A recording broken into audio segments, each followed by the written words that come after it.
Welcome to the month end show, episode number 1, The Pilot, the show for go-to-market professionals where we bring together all of the best bits from this month of MEDDIC Media and beyond with some additional features because salespeople love features, right? We greatly appreciate your attention, so let's take a look at what we have coming up. What people get wrong about metrics, they see them in isolation. They don't think about them in relation to multiple stakeholders. Did you feel that was the case in the environment that you were operating in at the time? I think the deal never would have been done without all of the people that rallied behind it. We have the man, the myth, you could say the legend. Dunkel, welcome. Thank you for having me. Great to be with you. Yes, you heard that right. I'm coming to you live on LinkedIn, where I've just found this absolute stonker of a post. We have some show ahead, and first up, we take a look at a bit from the latest MEDMEN episode where Pim and I talk about how metrics aren't easy and why that actually isn't such a bad thing. You know, when you say that the customer has these metrics, I think one of the things that I think that people do really get wrong is they think about the customer as like a single entity, rather than an organization full of multiple different stakeholders who all have different interests. And so, you know, if you're a seller listening to this right now, consider a deal you're working on. Consider if you've got metrics on it. If you think they're great, then that's cool. But, you know, ask yourself, who cares about those metrics? And if you think that everybody cares about the same metric in the same way, probably not. It's very unlikely. What you need to make sure you're doing is kind of getting into what each person cares about. And that goes back to pain, of course, doesn't it? It goes back to pain. It goes back to making sure that the metric attaches to the overall business initiative. That's really what the business is driving towards. So, you know, what people get wrong about metrics, they see them in isolation. They don't think about them in relation to multiple stakeholders. They don't think about them in relation to the pain that they've uncovered and implicated. They don't think about it in terms of how does this metric support this organization's wider business initiative. Yeah, and that's the issue. But if you start doing it, it also scales, right? As it pertains to persona, when you identify the typical way that a pain would look like for the persona as it pertains to the pain that you would solve for, like that scales up, right? So if people do go down the path of really getting to an understanding here, and again, that takes time, it's difficult, a lot of value to be unlocked. What that episode doesn't tell you is that it was one of the hottest days on record in the studio when we recorded that episode. The cameras literally overheated. It was not fun. However, today is much cooler in the studio. It's actually just started raining.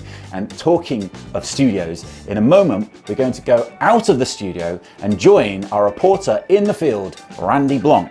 Now, as we all spend a lot of time on LinkedIn, it's generally a great place to network, research, and find news from people and companies that we're interested in. But we all know that LinkedIn has a dark side. And in our industry, that dark side tends to be the gurus. So Randy, our professional reporter, will be reporting live each month from LinkedIn to bring you the best and the worst from LinkedIn. Randy, are you there? Yes, Andy, I am live on LinkedIn, literally on LinkedIn. Okay, and what are you looking at this month? This month, I'm looking at gurus who criticize MEDDIC despite never having used it. Okay, over to you, Randy. Thanks, Andy. Yes, you heard that right. I'm coming to you live on LinkedIn, where I've just found this absolute stonker of a post about MEDDIC from the self-professed future of sales themselves. This individual, who by their own admission has never used MEDDIC, states that MEDDIC was created in a much less complex world. Well, MEDDIC was created inside of PTC. This was a time when PTC was revolutionizing the way the world's biggest companies like Boeing, General Motors, and Lockheed Martin created their products. They were literally convincing these organizations to shift from drafting boards, rulers, compasses, protractors, and pencils to using 3D CAD design. And there was no cloud, no SaaS. Therefore, the capital expenditure was around 5 times higher. Implementations took about 3 times as long, not to mention they had to retrain their entire product teams. In fact, it's pretty hard to imagine anything more complex than convincing companies like Boeing to transform how they design, build, and manage their products. But sure, tell me more about how the software you sold to restaurants to help them manage their wait lists and seating arrangements was more complex than convincing NASA to transform the way they design rockets. Anyways, in the same post you talk about using value selling. Value selling was invented in the 1980s. MEDDIC is barely a teenager compared to the granddad of the methodology world that you're using. I could go on, but after seeing this post, I'm sure you've all had enough of broken records for one day. Back to you in the studio, Andy. Okay, that was Randy reporting live on LinkedIn. But he has a point, right? We see this all the time when the self-professed gurus take aim at MEDDIC. But you see, it's always the same types of people with the same experience, and that is no experience whatsoever of using MEDDIC. I'm serious, I've never seen anyone make a LinkedIn post criticizing MEDDIC who's actually used it. Not only that, but what you'll find is that they also normally have an ulterior motive, whether it's their own methodology or they know that by posting about MEDDIC, it's likely to get a lot of engagement. If there was like a flow chart for these posts, it would look something like this. You'd ask, is this person criticizing MEDDIC? Yes. Then you'd ask, has this person ever worked for a company where they use MEDDIC properly? The answer would be no. And then it's like, has the person got an ulterior motive? Yes, every single time. And that, my friends, is why we have created the NUM chart, a chart to assist professional sellers in ascertaining whether the person criticizing MEDDIC has the credibility to do so. You simply plot along the horizontal axis the individual's experience of using MEDDIC, from strong experience to none. And then the vertical axis is how much of an ulterior motive do they have, from no ulterior motive, like normal people using MEDDIC as salespeople, leaders, go-to-market professionals, right up to if they see MEDDIC as competitive to their offering. Should we try it? Here is a post from someone over at Gap Selling. Now, they've never used MEDDIC, and even though MEDDIC and Gap Selling work really well together, they can't help themselves but criticize MEDDIC. So they go straight into the NUM zone. Let's take another look at our self-professed future of sales here. He's admittedly never used MEDDIC and even promoted his own services off the back of a webinar where he tried to criticize MEDDIC. He goes straight into the NUM zone as well. What about the folks over at Winning by Design? Well, same thing again. They love to use MEDDIC to promote their own acronym. I say theirs, but I mean, if you were to ask ChatGPT enough times to make a new acronym out of MEDDIC, then you probably would end up with something like SPICE, which is pretty much exactly the same, except nobody uses it. I don't want to throw shade on these people. Gap Selling is great. Every salesperson should read it. The folks at Winning by Design are super sharp thinkers, and so on and so on. But if you come at the king, you better not miss. And MEDDIC is the king. It doesn't matter how you slice it, whether it's the top earning account executives, fastest growing companies, public companies with the highest enterprise value, companies with the highest net recurring revenue. If you look at any of these charts, you'll see that companies and sellers that use MEDDIC dominate the top of the charts. People that use MEDDIC don't have an ulterior motive. Our motive is that we found MEDDIC, which made us better salespeople, and that's it. If there was a better methodology, we'd use it instead. So the next time you see one of these posts, which hopefully will be less frequent now as the posts don't seem to be getting the same level of engagement as they used to, next time you see one, run it against the NUM chart and see what happens. Okay, we're going to take a short commercial break now. We'll be back in just under a minute. The BANT hammer. Do you like interrogating your customers for information to help you sell? Does your manager demand that you find out whether your customer has the budget and authority to buy from you? Do you get mad when they don't just tell you everything? Well, stress no more with the new BANT hammer! Available from all self-proclaimed LinkedIn gurus and pontificators of the future of sales. What is your budget?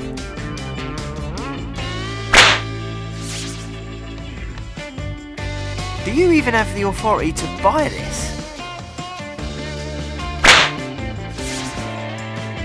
When are you going to buy this?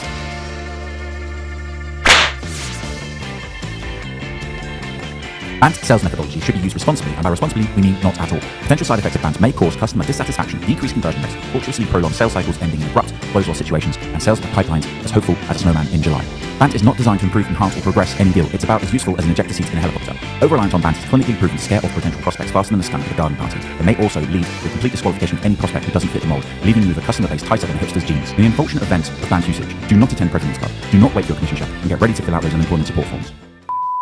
There you have it, the BANT hammer. And speaking from experience as someone who has bought a lot of technology lately and feels like they've been banted over the head several times, let me tell you, I'm not so sure of their claims. Anyway, next up, our CRO Pim interviews Misha Jessel-Kenyon, a major accounts director at Zscaler, on his show Elite Dealers. They talk about what warrants mega deals and aligning to the most important board initiatives. Let's check in and hear what Misha had to say. And when you speak about playbook, so very early on, we were approaching it with the mindset of identifying use cases, then documenting requirements related to those use cases, and then calculating the impact that each of those use cases would have. And so where we ended up with is a business case that could stand on its own for each division, but then rolled up into one unified business case. And beneath that were requirements, were decision criteria that we had seeded from the very beginning of the deal.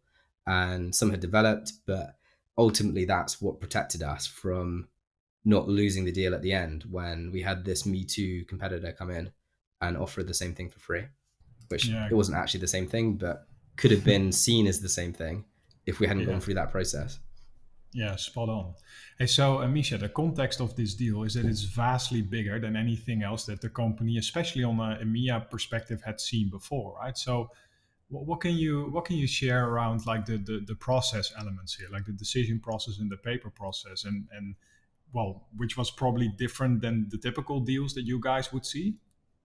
Yeah, so I'd say that what's unique about a deal like this is that you have to bring the whole company around a shared vision of the deal, and you are just as much selling internally as you are selling externally, and you're also project managing internally, bringing the subject matter experts for each piece and motivating them around it and ensuring that they own a piece of it that they can run with. And I'd say the very end, the final 2-3 weeks when we were in procurement negotiation, there were some very tough moments of intense negotiations with the US, intense negotiations with my CFO, my CRO, my CEO. And I think having built a strong reputation in the organization prior to this deal happening unlocked a lot of things that were possible at that stage that maybe otherwise wouldn't have been possible. And so I would say just not to underestimate that element of you're not just selling to the customer, you're selling to your internal stakeholders as well, and even trying to motivate them to work on your deal and feel good about working on your deal.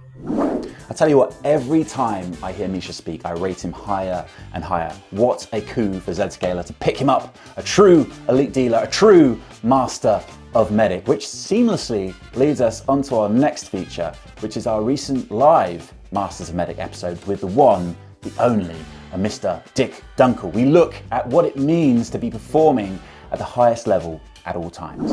You know, you've got more and more people involved in the decision, right? So now you've got a group of 6 or 8 or 10 people who are, you know, all have maybe their perspective on what the requirements are, but yet there's no shared understanding of why we're actually doing this, right? What's the outcome that we're driving towards?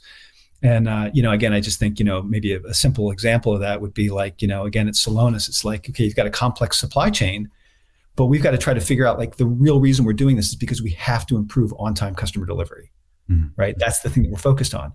And now it's sort of working backwards and figuring out, okay, what are the things that are getting in the way of that? Who are the stakeholders? You know, what are the you know, where are the bottlenecks occurring?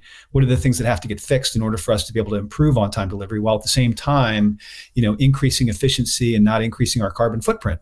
So it's like, okay, well, there you go, right? That's a great problem to solve. And now you've got a unified view of, you know, what are the outcomes that we're driving towards? And to me, that when you do that, now you can really formulate that crystal clear decision criteria, which leads to a consensus decision. You know, to me, that's the litmus test for a great seller. If you're a great salesperson, You've identified the stakeholders. You get consensus around you get agreement around what the decision criteria is, so that at the end of the process, you've got a consensus decision, right? Congratulations, you are our vendor of choice. And it's like, if you haven't had that experience, then maybe you need to sort of take a step back and say, gee, am I really doing these fundamental things?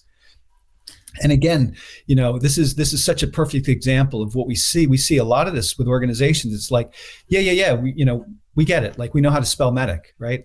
Okay, that's great. Great start, right? That's a great start. But are you actually achieving that level of outcome? Like, when you're executing as a sales organization, are you actually definitively securing vendor of choice at the end of this technical evaluation? Because that's how great sales organizations perform, right? It's like, you get to a point where you've got crystal clear decision criteria, crystal clear success criteria. You know who your stakeholders are, and you've architected a validation event that says check, check, check, check, check. Congratulations, you're the vendor of choice. Right now, we just need to negotiate the final terms. That's performing at a high level, and I think there's a lot of organizations that want to get there, and I think there's a lot of organizations that maybe have a taste of that, but I think there's obviously lots of room for growth. Yeah, for sure. Brilliant. I still pinch myself every day that I get to work with Dick, our Chief Customer Officer over here at MEDDIC, every day. So now it's time for another quick commercial break.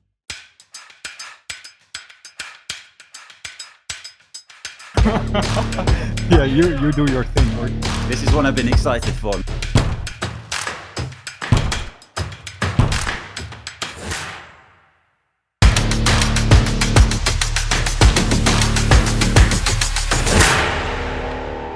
Until then, may your champions be strong. So yes, MEDDICCON 3 is coming up on September the 14th, which some have said is the most important day of the year. There'll be the usual address of the state of MEDDIC and 6 sessions, all live, all within 3 hours. So that wraps up episode 1 of the Month End Show. If you're still with us, let us know by writing champion in the comments for a chance to win one of 10 Nobody Regrets Qualifying Out t-shirts made by Champion. In next month's episode, we'll be answering your questions, and Randy Blonc will be looking at LinkedIn posts. So if you have a post you want him to report on, let us know. Until then, may your champions be strong.